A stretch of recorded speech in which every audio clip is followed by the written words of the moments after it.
Hello दोस्तों, नमस्कार। आप सभी का स्वागत है हमारे YouTube channel study with Shashi में। मैं आज आप लोगों के लिए बायोलॉजी के रेस्पिरेशन सब्जेक्ट से कुछ इम्पॉर्टेंट क्वेश्चन लेके आया हूं। दोस्तों, इस वीडियो को पूरा देखें और अगर पसंद आई ये वीडियो तो लाइक, शेयर, सब्सक्राइब ज़रूर करें और साथ ही बेल आइकन को ज़रूर दबाएँ। चलिए दोस्तों, तो हम वीडियो को स्टार्ट करते हैं। आपका पहला क्वेश्चन दिया गया है, मनुष्य के दाएं व बाएं फेफड़ों में पिंडकों की संख्या होती है, जिसमें आपका ऑप्शन ए दिया गया है 2 और 4, ऑप्शन बी है 1 और 4 और ऑप्शन सी है 3 और 2, ऑप्शन डी आपका है 6 और 3। तो दोस्तों, मनुष्य के दाएं व बाएं फेफड़ों में जो पिंडकों की संख्या होती है वो दाएं फेफड़े में जो होता है 2 होता है और बाएं फेफड़े में पिंडकों की संख्या 4 होती है। तो इसलिए दोस्तों इसमें आपका आंसर जो ऑप्शन नंबर ए दिया गया है वो सही होगा। चलिए अब देखते हैं दोस्तों से क्वेश्चन नंबर सेकेंड। कौन सी प्रक्रिया शरीर निरंतर होती रहती है? आपका ऑप्शन ए है प्रतिवर्ती प्रतिक्रियाएं, ऑप्शन बी है पाचन, ऑप्शन सी है गमन और ऑप्शन डी है कोशिकीय उपापचय। तो दोस्तों, आपकी पाचन की प्रक्रिया जो होती है वो शरीर में निरंतर होती रहती है, इसीलिए हम भोजन को पचा पाते हैं। इसलिए आपका ऑप्शन नंबर बी जो होगा वो सही होगा। अब दोस्तों चलते हैं क्वेश्चन नंबर 3 में। आपका क्वेश्चन नंबर 3 है, थायराइड उपास्थि किसमें होती है? आपका ऑप्शन ए है कंठ, बी है ग्रसनी, सी है कर्णपल्लव और डी है नासिका। दोस्तों, थायराइड उपास्थि की जो होती है वो कंठ में होती है, इसलिए आपका ऑप्शन नंबर ए सही होगा। चलिए दोस्तों, अब देखते हैं अगला क्वेश्चन नंबर 4। आपका क्वेश्चन नंबर 4 है, फेफड़ों के किन भागों में गैसीय विनिमय होता है? आपका ऑप्शन ए दिया गया है श्वसनियों में, बी दिया गया है श्वसनिकाओं में और सी दिया गया है वायुकोशों में और डी है वायु कोष्ठकों में। तो दोस्तों, आपका जो फेफड़ों का गैसीय विनिमय होता है वो आपके श्वसनिकाओं में होता है, इसलिए आपका ऑप्शन नंबर बी सही होगा। चलिए दोस्तों, अब अगला क्वेश्चन देखते हैं। क्वेश्चन नंबर 5, भी स्वर रज्जु किसमें होता है? आपका ऑप्शन ए दिया गया है ग्रसनी, बी दिया गया है कंठ, सी दिया गया है घाटी ढापन अर्थात एपिग्लोटिस और डी है श्वसनिया।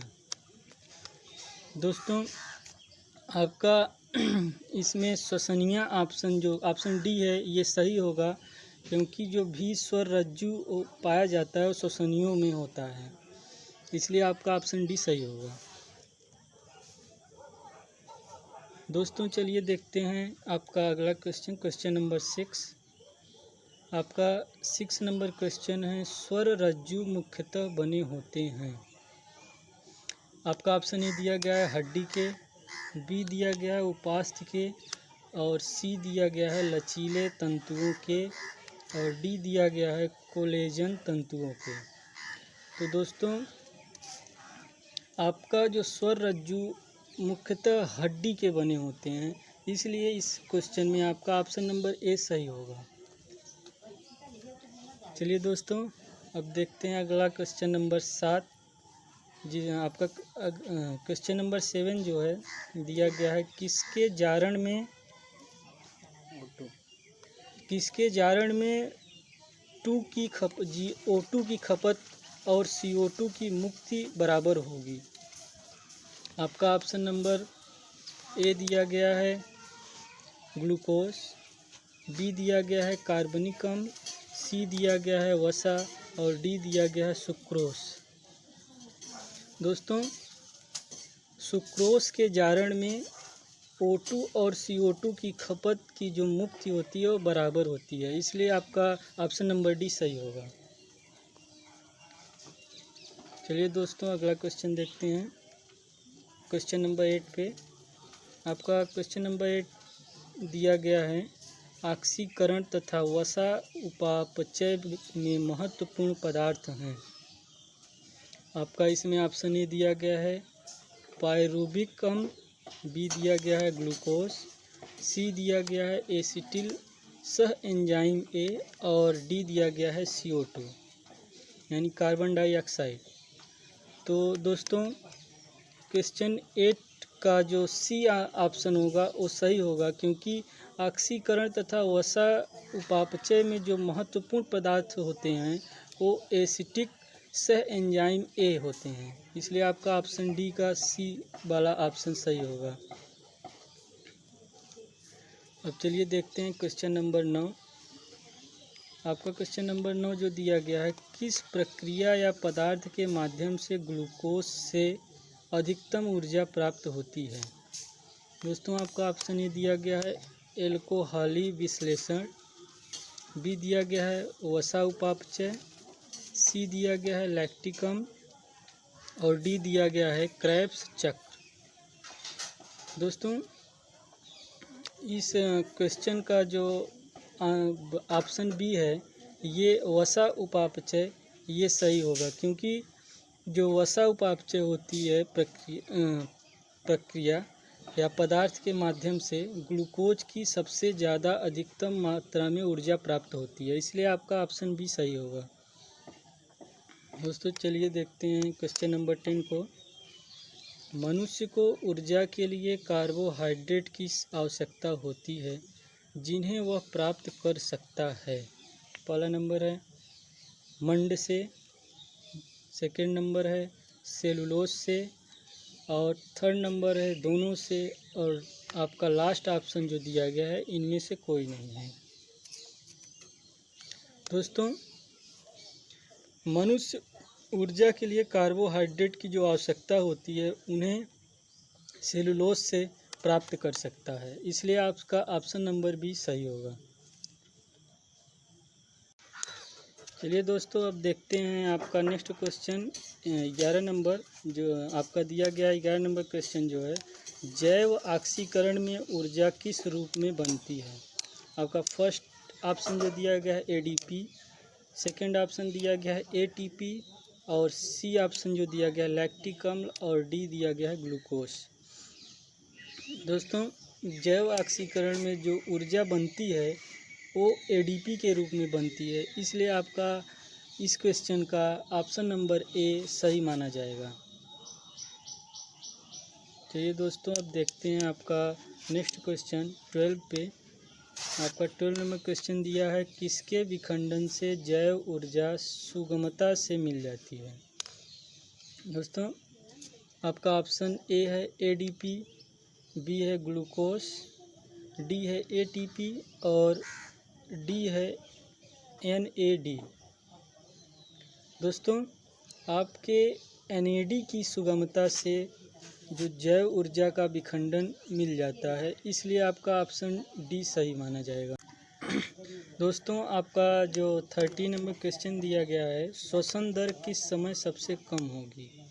आपका ऑप्शन ए है खेलते समय, बी है खाते समय, सी है सोते समय और डी है बोलते समय। दोस्तों, जैसा हम सभी जानते हैं, श्वसन दर जो होता है खाने के समय में, जब हम खाना खाते हैं तो उस समय बहुत कम होता है, इसलिए आपका ऑप्शन बी जो होगा सही माना जाएगा। चलिए दोस्तों, अब चलते हैं आपके अगला क्वेश्चन 14 में।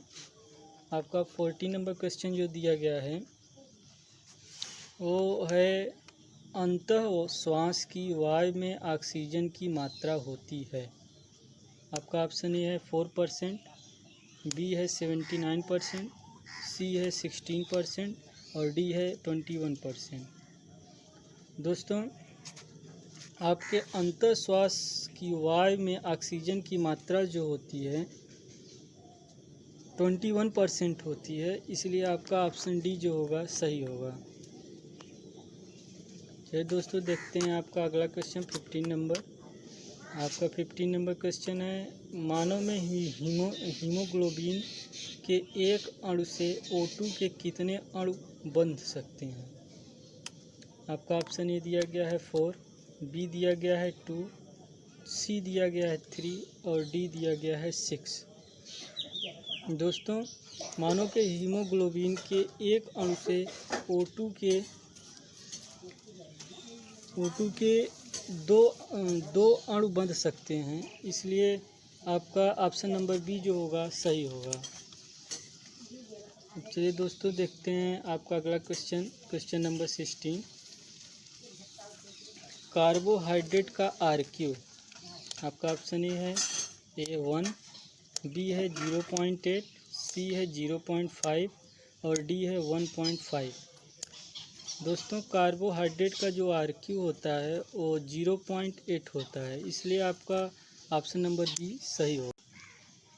दोस्तों, ये रहा आपका 17 नंबर क्वेश्चन जो दिया गया है, मनुष्य में प्रवाही वायु कितने ml होती है? आपका जो ऑप्शन ए दिया गया है 3500 दिया गया है और ऑप्शन बी जो दिया गया है 500, सी दिया गया है 1000 और डी दिया गया है 1200।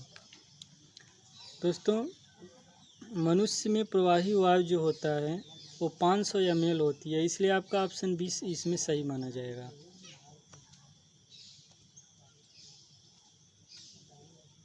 चलिए दोस्तों, अब देखते हैं आपका अगला क्वेश्चन 18 नंबर जो दिया गया है, ATP के एक अणु के जल अपघटन से कितनी कैलोरी ऊर्जा मुक्ति होती है?